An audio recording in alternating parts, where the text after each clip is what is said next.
Good morning. Then I beg you, Father, send him to my father's house, for I have 5 brothers, so that he may warn them, lest they too come to this place of torment.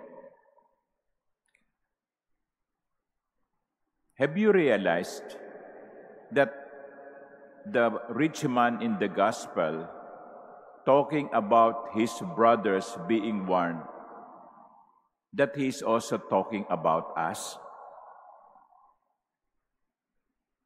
Hindi ba't parang tayo yung mga kapatid noong mayaman sa Ebanghelyo na binibigyan ng babala? Hindi yung mga kapatid lamang noong mayaman. Ako at kayo ay yung mga kapatid ng mayaman. We are being warned. And what is it all about? What are we being warned about? Nothing is permanent in this world. Even position, even riches, even even status in life, nothing is permanent. Sabi nga ang buhay natin ay parang gulong. Minsan nasa ilalim, minsan nasa ibabaw.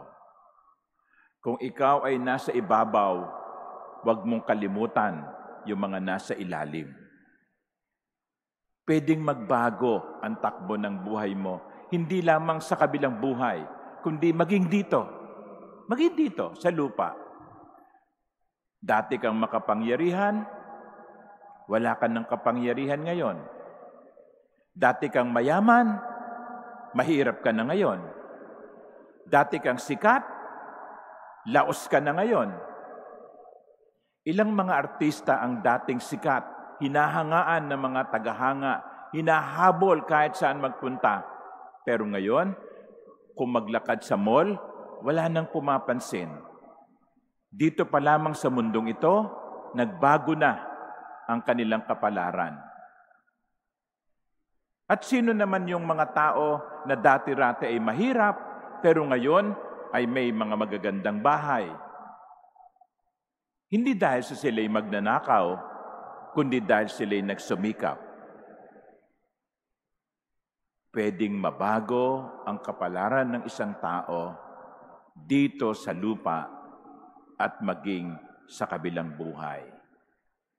Because there is nothing permanent in this world, much more the material world. Kaya ang Ebanghelyo sa atin ay isang babala sa atin. Sabi ko nga, kung nasa itaas ka ngayon, huwag mong kalimutan yung mga nasa ibaba.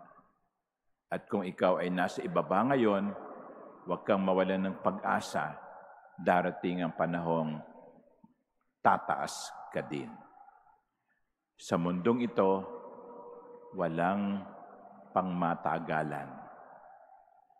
Amen.